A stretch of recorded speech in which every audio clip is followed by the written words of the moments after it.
Welcome back to our podcast. If you ever wondered why life in the Philippines often depends on personal connections, community factors, and local networks instead of official government channels, well boy, you're in the right place.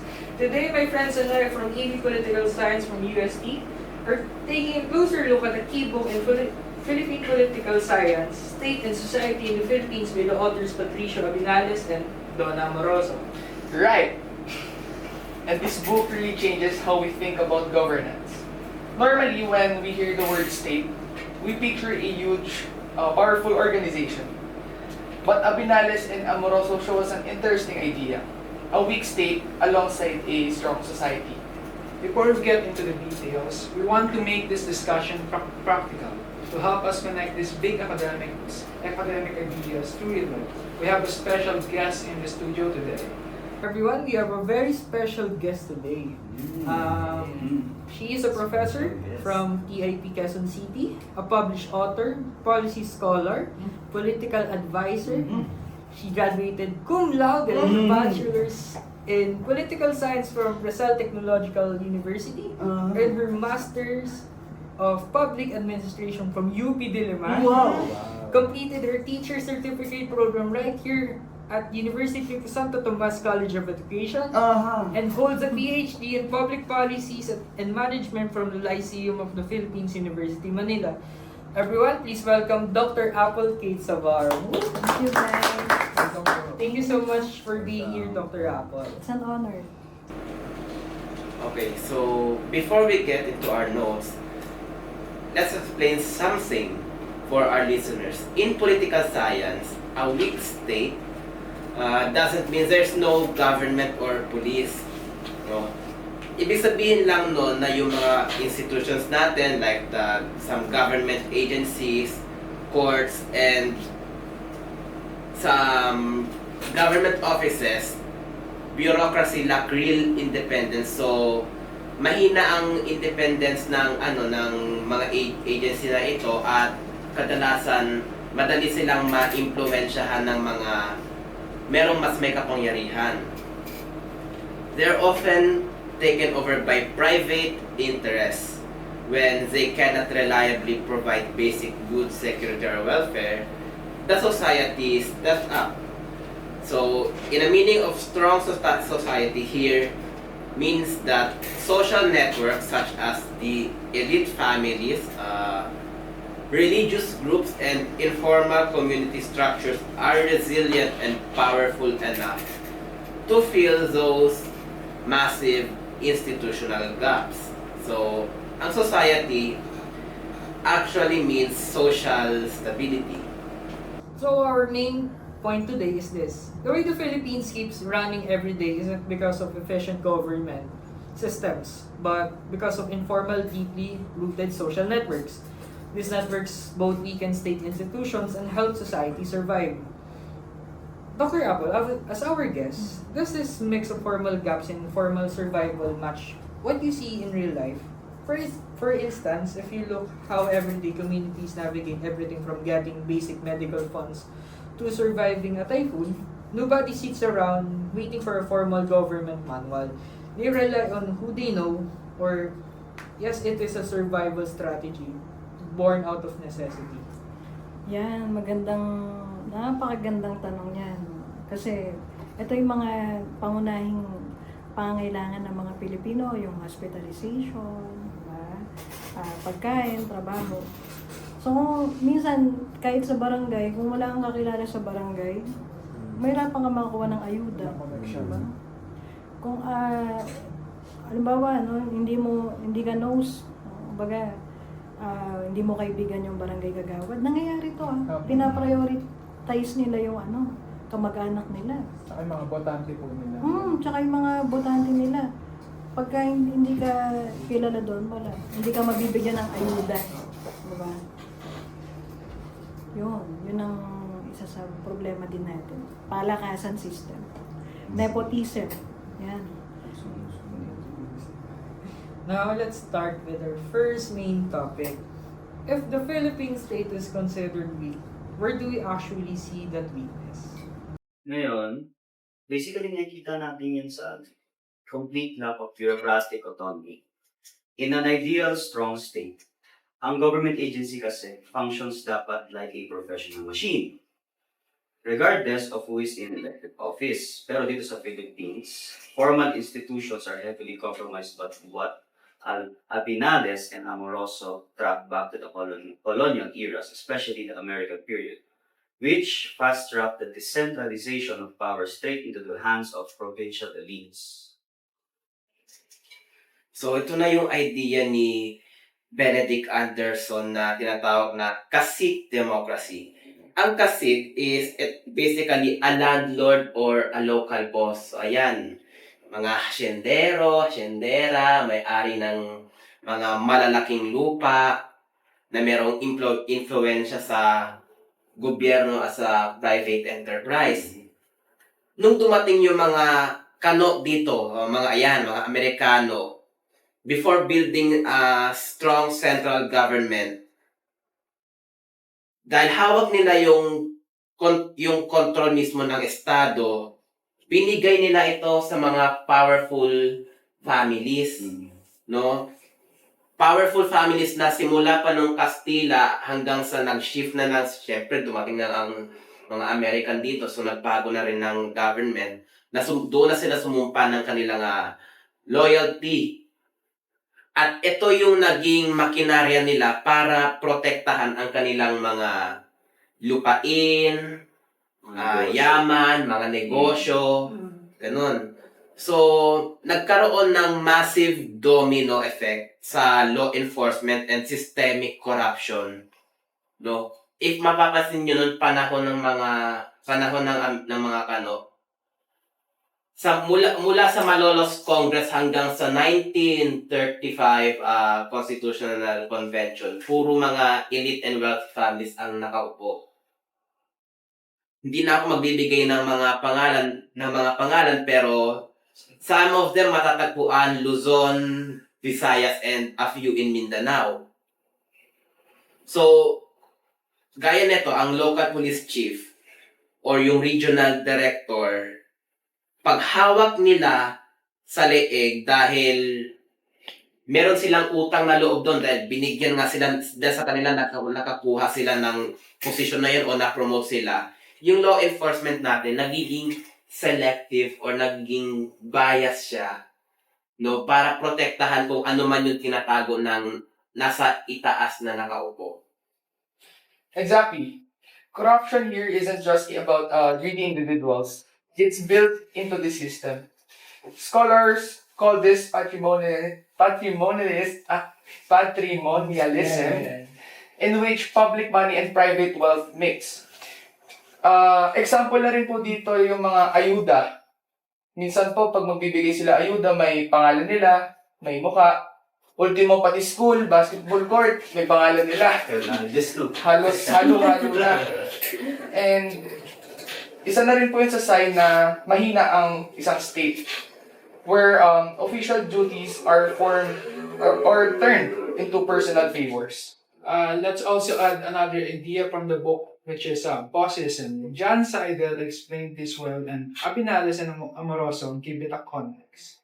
A boss uses a mix of force, like violence or threats, and money to control the local area. When these local bosses have these private armies or control local businesses, the central government loses its control over the use of force.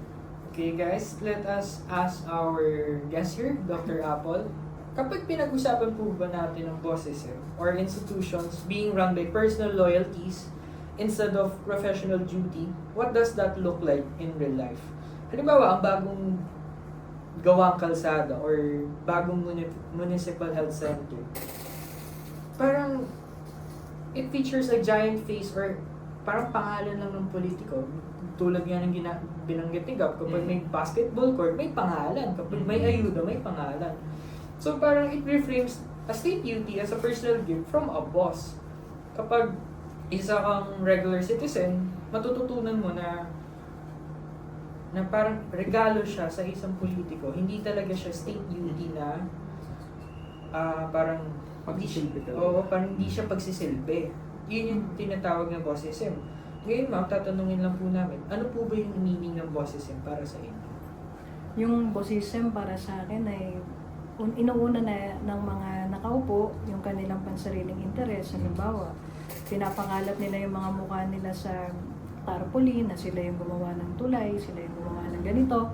Kung tutusin, dapat napasalamatan natin mga taxpayers. No? Kasi that's taxpayers' money. Ngayon, kung gagamitin nila yung mga tarpaulin na yan para sa susunod na eleksyon ay hindi sila makalimutan ng mga tao na ito yung legacy nila.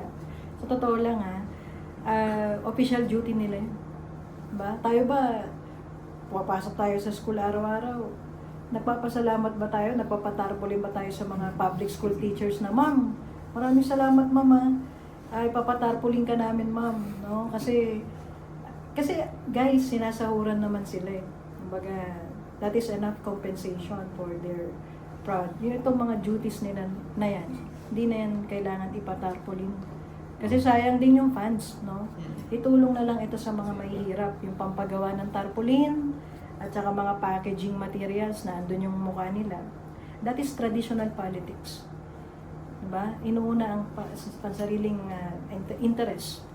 Diba? Kaysa isipin kung paano ito gugugulin, nabagastusin sa mas makabuluhang bagay kaysa bumili ka ng tarpaulin, tulungan mo yung mahihirap na tao. Next topic naman natin is, if the formal state is so weak, why hasn't society fallen apart? Because society has created its own ways to survive. The most basic one is the patron gives things like emergency money. Or this is called patron-client relationship. Sa gantong paraan po para mga politiko na bagong eleksyon, papakita nila sa tao na tumutulong sila, mag-offer sila trabaho, bibigay ayuda, bibigay pera, 'di ba? So parang pero hindi natin napapansin na may kapalit talaga 'yon. Parang kinukuha lang yung loob natin. Ang kapalit talaga ng loyalty, gusto sila yung boto natin, 'di ba? Pinapalakas pa po ito ng mga family networks like the Compadrazo or Godparent system. Kaya yung mga ordinaryong tao lang, napipilitan silang gumawa ng mga sarili nilang sistema para sa sarili nila dahil they're often getting left out po sa mga gantong sistema ng gobyerno natin dahil nga puro politika lang ang politika dito sa ating bansa. Ang isang magandang halimbawa niyan is yung Paluangan system. It's a peer-to-peer rotating credit group based on trust. Friends, market vendors, or co-workers put in a set amount of money each week or month, and each member takes turns getting the whole amount. There are no bank forms, no collateral, and no government tracking, just community trust. Pero alam nyo itong paluwagan na to, wais to Kasi bukod sa nagpapakita na ito ng resilience at community spirit nating mga Pilipino, nagkakaroon kasi rin ng paikot ng pera dito na sa takdang panahon, i-claim mo yung pera mo na at least kahit yung pera mo na pinaipon mo, hinulog mo sa paluwagan, may napuntahan, naipon mo. So, na pwede mong paggamitan lalo na kung sa may pangangailangan ka. Pero ang flip side naman kasi neto, yung mga formal banks kasi natin is mahirap siyang ma-access at hindi siya ganun kalakas or katibay, lalo na pag niyanig ito ng mga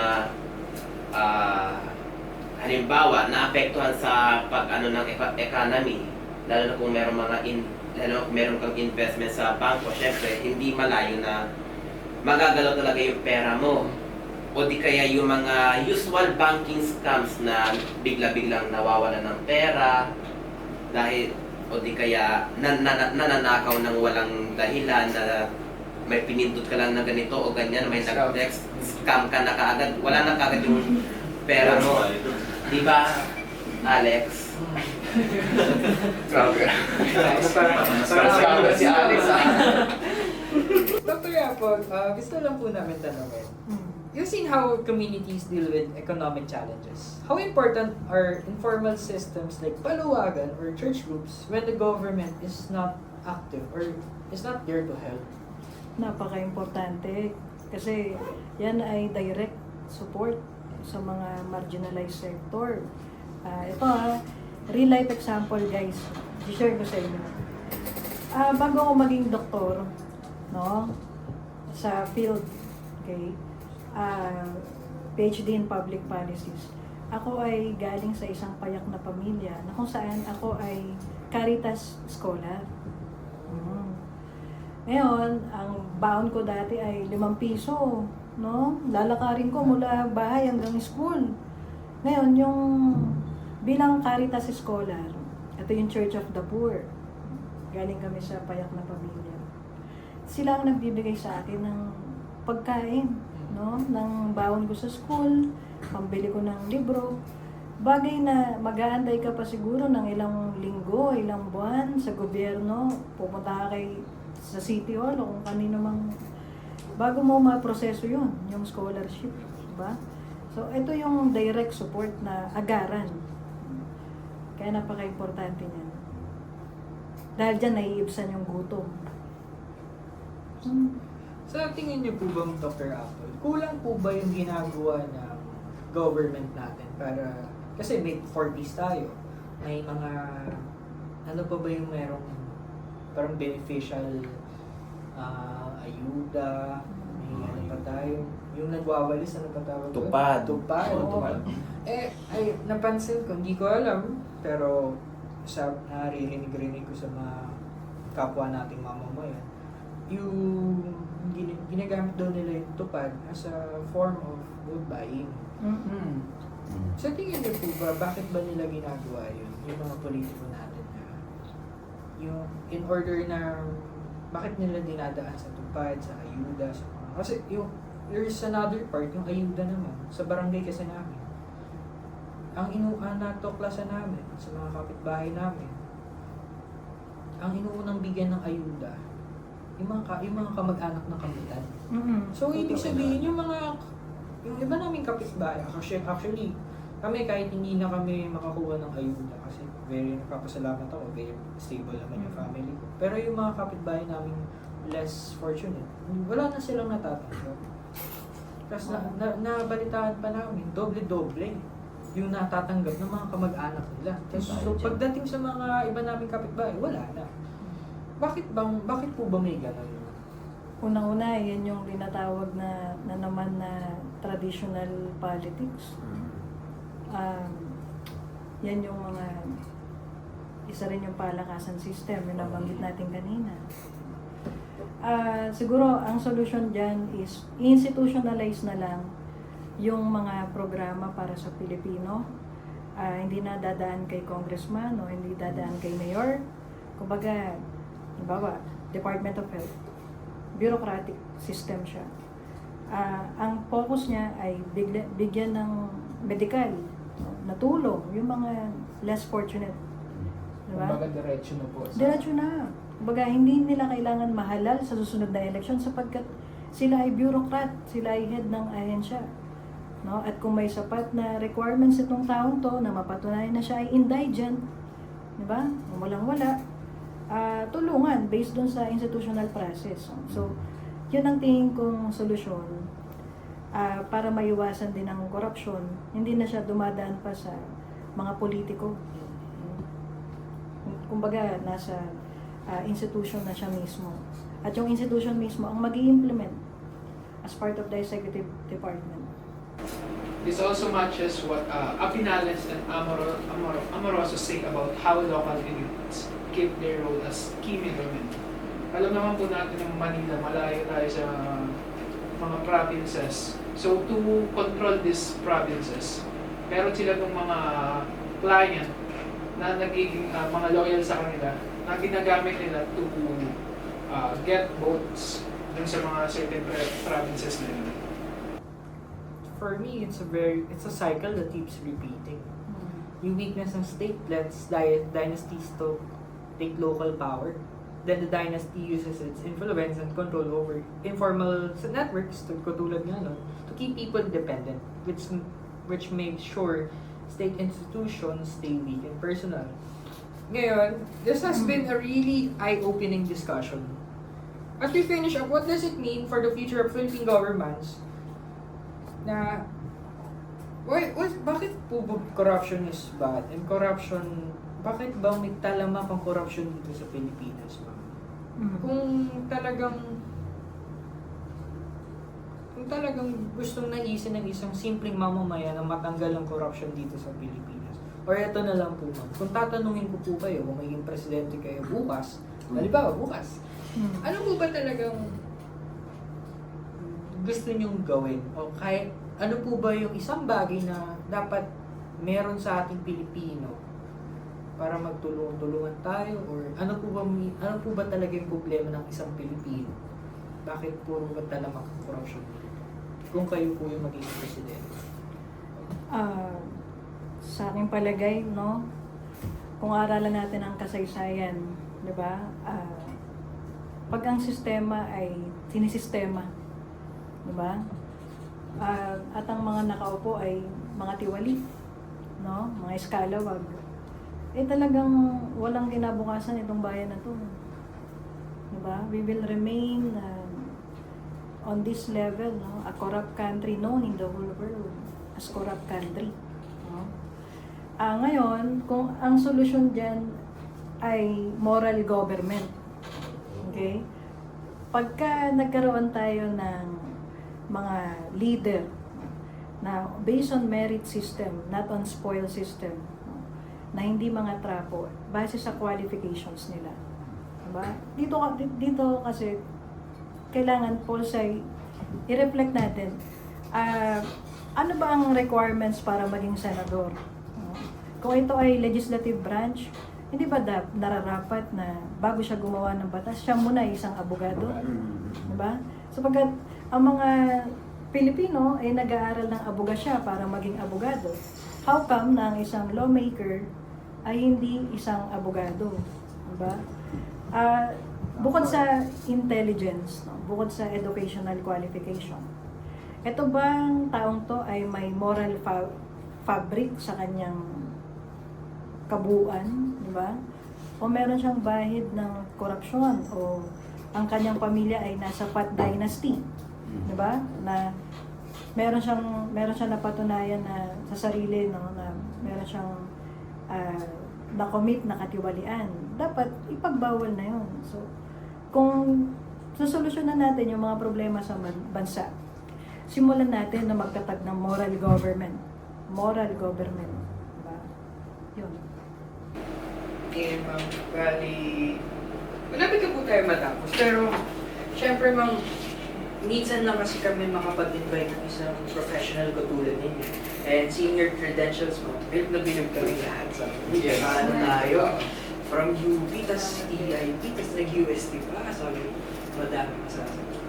Ngayon, ma'am, kaya po kami nag-political science kasi we have a set of goals. And one of those goals is makapagpunta sa law school. Pero that's a different track. Pero, kaya po kami nag-political science kasi we know na it's a very foundational science since the dawn of man, and everything is political. Kahit si Jesus, during his time in Jerusalem, Jesus is a political figure.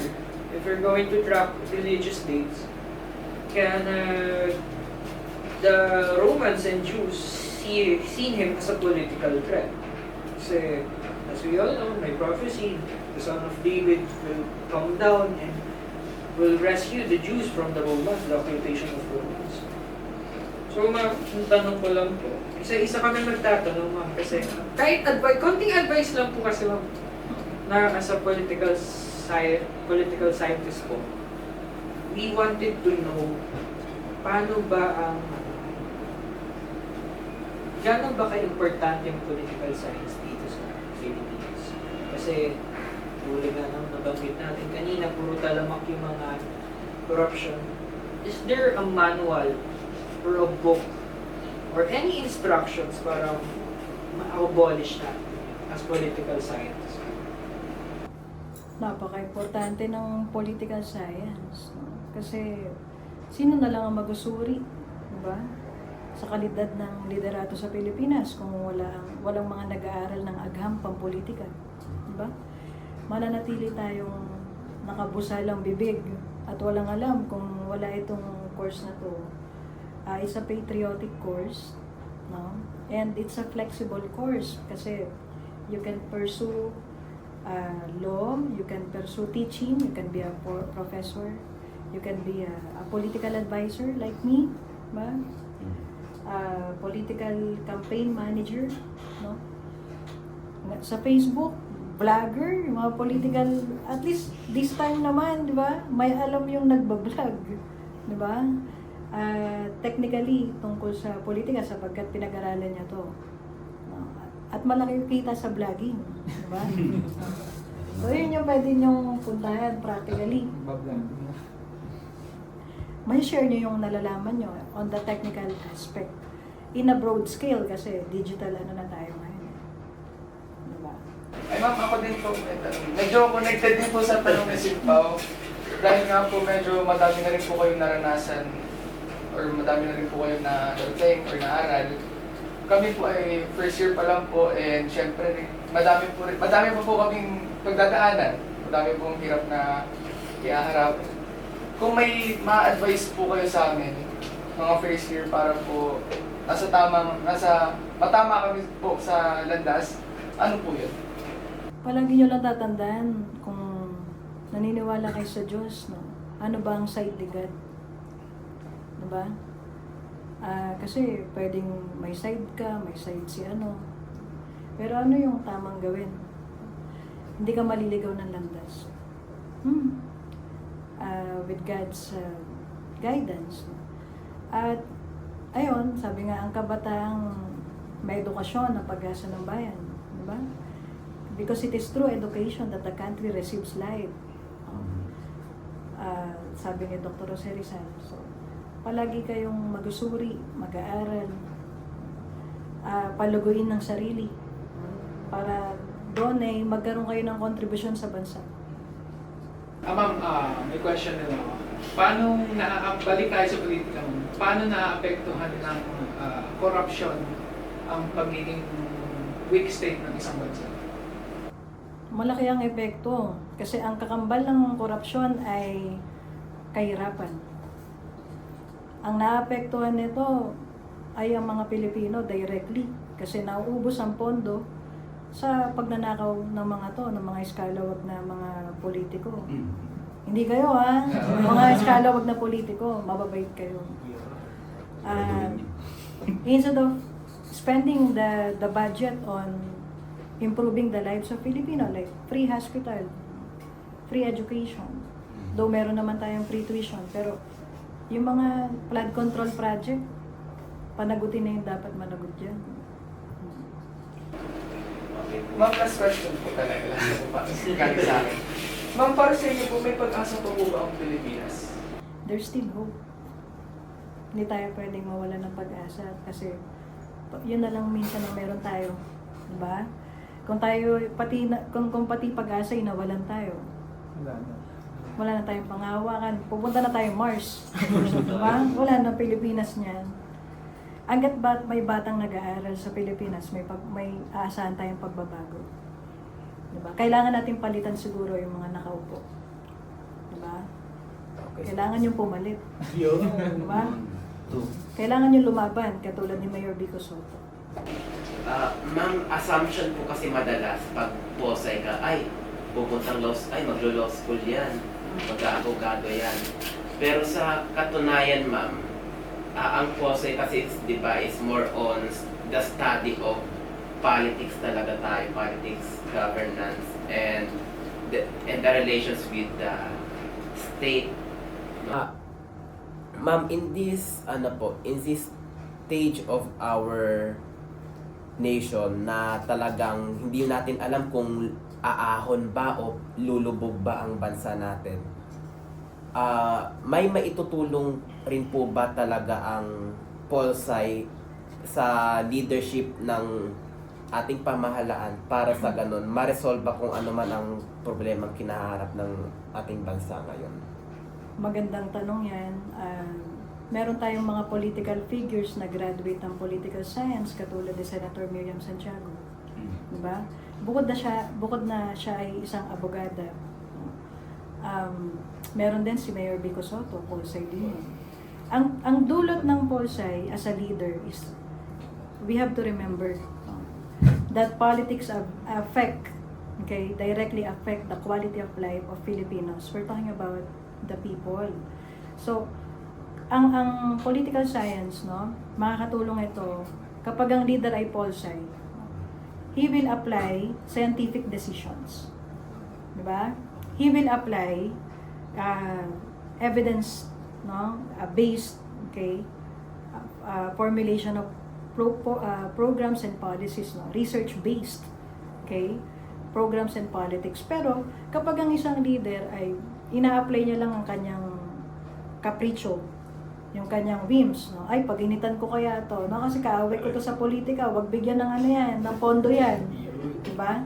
Hindi ito matatawag na scientific decision na pwede mo lang mapag-aralan how to come up with an evidence-based policies and programs, projects for the Filipinos to be an efficient, effective leader if you are a graduate of Polsay. So, ito ang hamon ko sa mga nag-aaral ng Polsay katulad nyo. Diba? Kung gusto natin may agarang solusyon sa mga pinag-usapan nating issue ng bayan, you have to directly participate in politics and be a public servant more than a politician. Diba? Otherwise, you will be led by people, no, who will decide your fate, no, but they are unqualified. And if you think you are qualified enough to have that knowledge or wisdom to improve the lives of our people, then run for politics. Talunin niyo yung mga yon, mga eskalawag.